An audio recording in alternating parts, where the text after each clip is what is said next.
Now in this video, I'm going to show you a couple of different ways you can make keyframes. Now before I do that, I want to point out a couple of keyframe indicators. If I select this cube and hit my play button, you'll see it does a simple motion just across the screen there.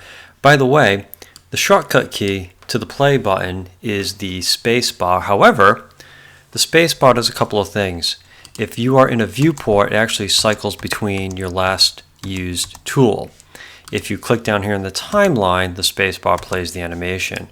So as long as your cursor is hovering over the active window, like the timeline, it will play back your animation when you hit the spacebar.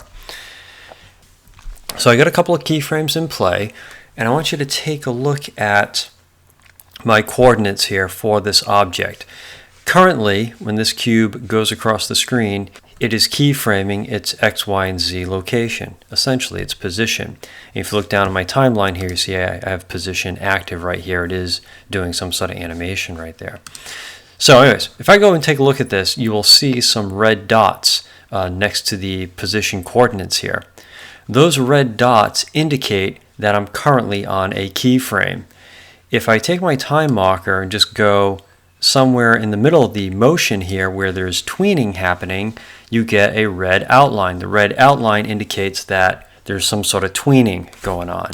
And if I take my cursor and move it to frame 60 where the last keyframe is, let's drag that over, you'll see the indicator turns red, again indicating that there's a keyframe at that point in time. Now if I go ahead into the middle of the animation, say at about frame 30. Oh, I zoomed in a little bit here. There we go. And I want to move this up. And I drag this and I move it on up. You'll notice the indicator now are these yellow dots. Yellow dots mean I've made a change but haven't actually logged or recorded a keyframe yet. To record the keyframe, I go down here and hit this little key icon. Now you'll notice my path, when I drag this up, my path did not arch, which if you're in After Effects would normally happen. It hasn't arced yet because I haven't recorded the keyframe.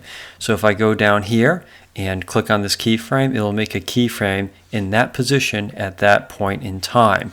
Now again, the purpose behind this is to show you these yellow indicators mean I've made a change, but it hasn't actually recorded a keyframe. So if I move my time marker, it ignores that movement that I just made. So it kind of lets me back out of it if I accidentally move the object. If I just move the time marker, nothing gets recorded. So if I go back in the middle here, say frame 30, drag this up and then hit this key, boom, it will make that third keyframe, that keyframe in the middle. If you look at my coordinates up here, it's now red, meaning that we've got a keyframe there and the movement will be complete.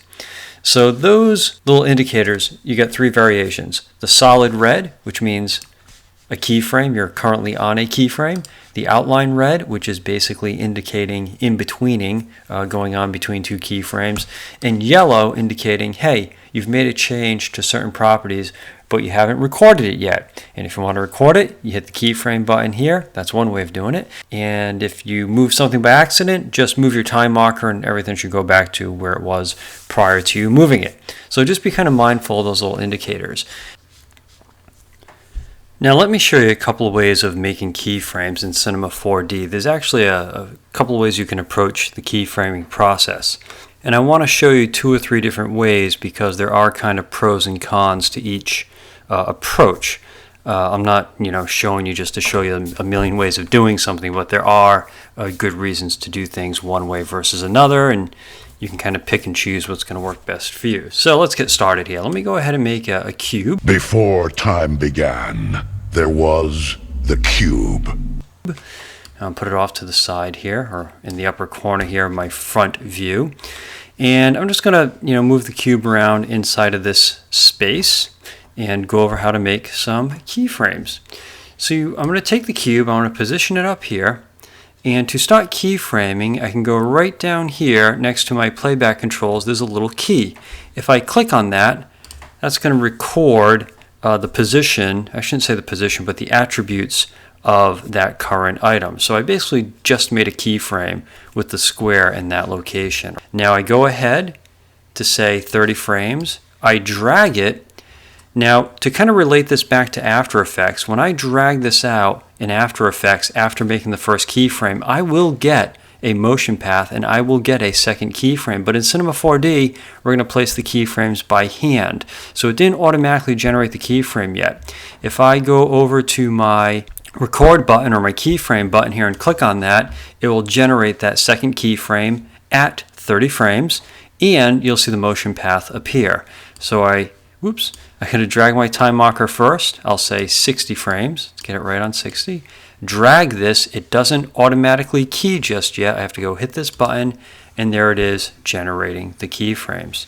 And if I go scrub through this, you'll see the movement. And the fact that you see the motion path happening is a good indicator things are going the way you want them to go.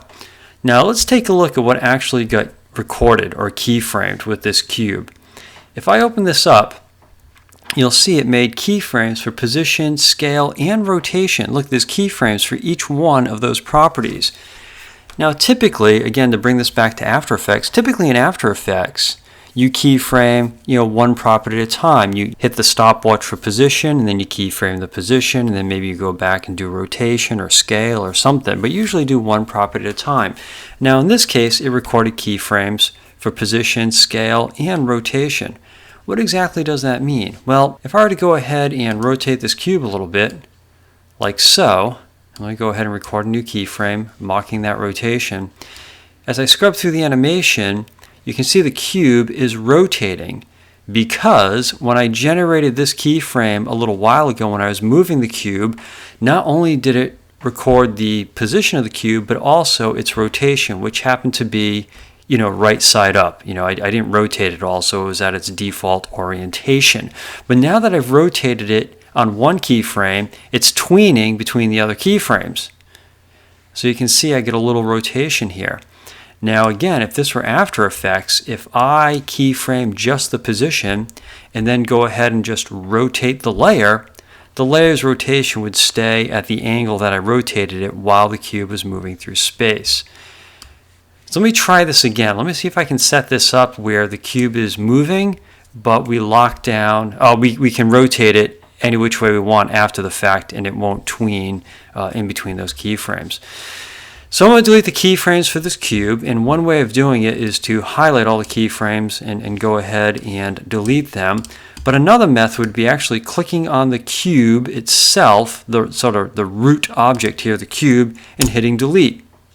Now you might think that deletes the item from the scene, but it doesn't. The cube is still up here in my Objects Manager. When you delete it from down here, you're basically just deleting all the keyframes. So I'm going to go ahead, let me click on Cube. I'm going to go to my rotation. I'm going to zero it back out so it's nice and straight. Actually, you know what?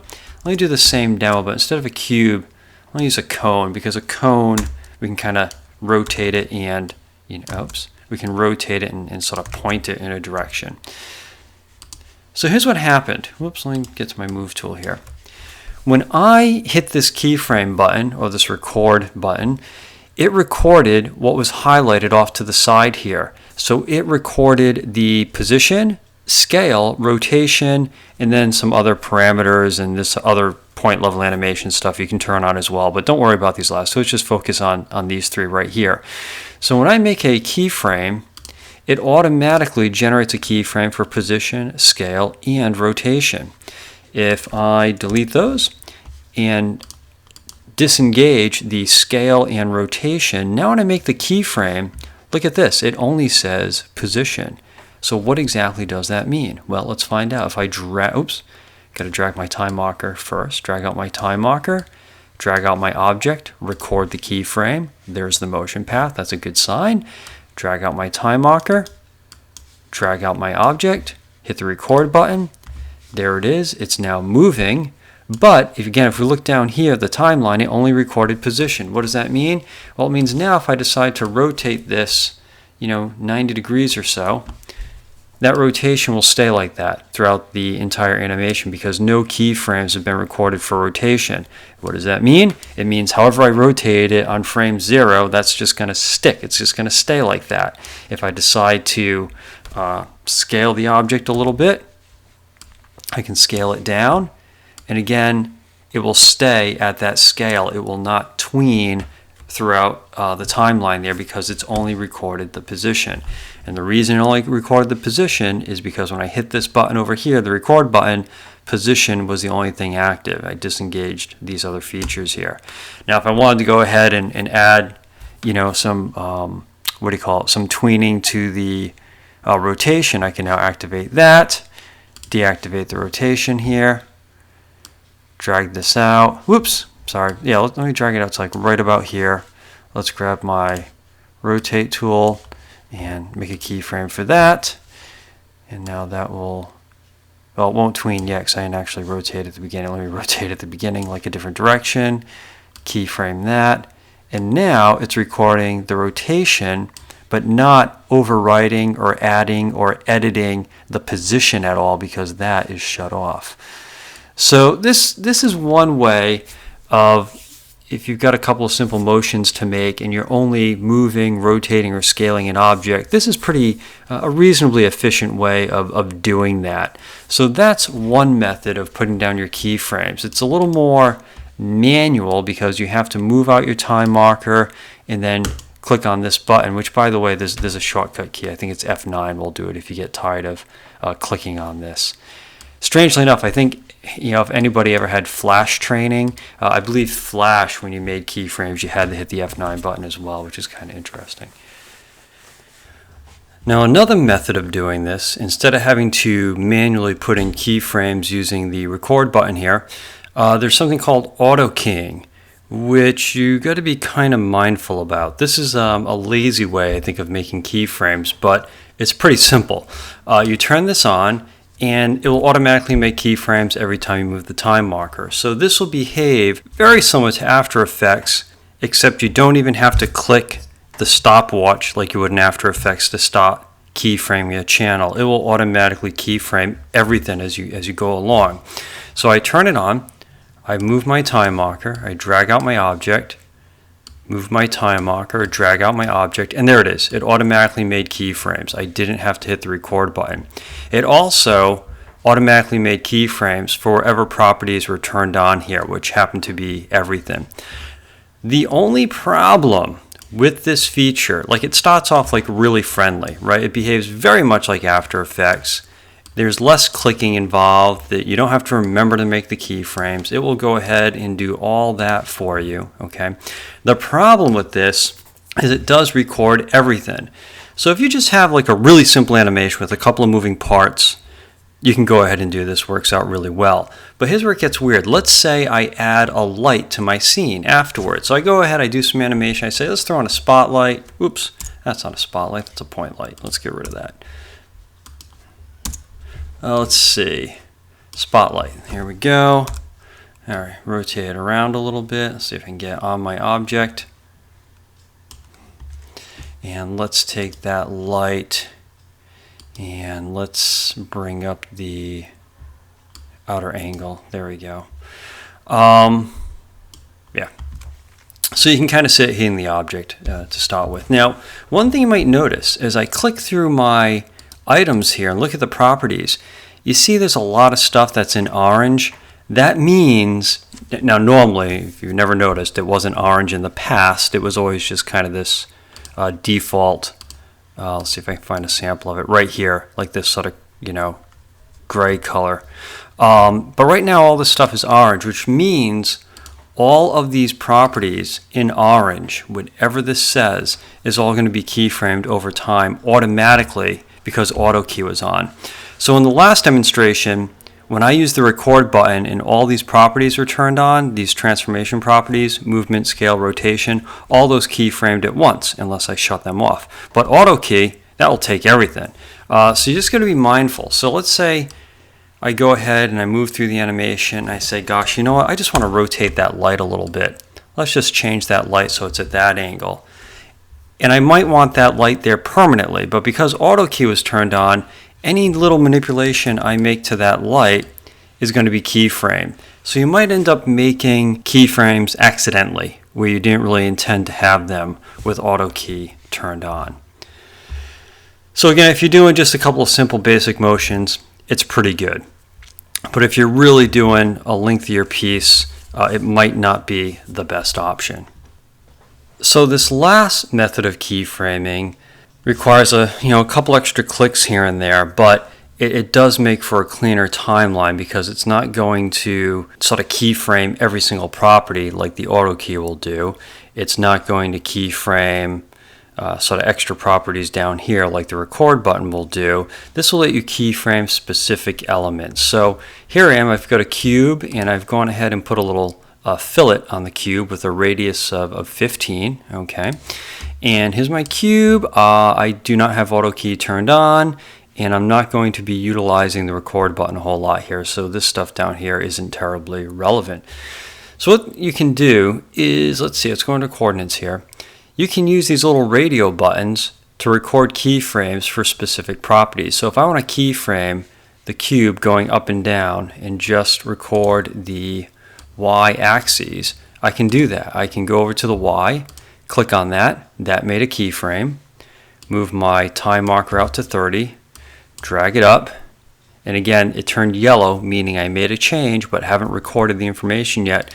Click on that, and now the cube moves upward.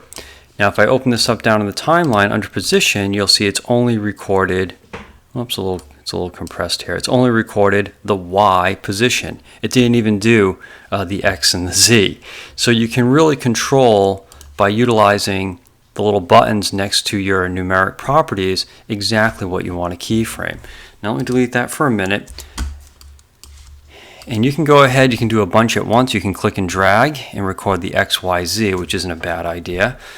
Drag this out, move it wherever you want in space, record all the X, Y, Z, drag it out again, move it to wherever you want in 3D space, and record the X, Y, and Z position, and you'll get the keyframes that way as well. This method is also the only way really to record other attributes. So far we talked a little about rotation and position. Scale behaves the same way.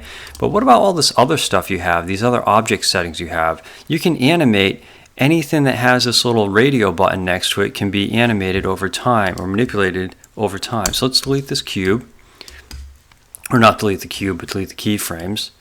Let's get a little better angle on this. Let's click on this cube, and let's say I don't want to move it at all, but maybe I just want to go ahead and adjust the fillet.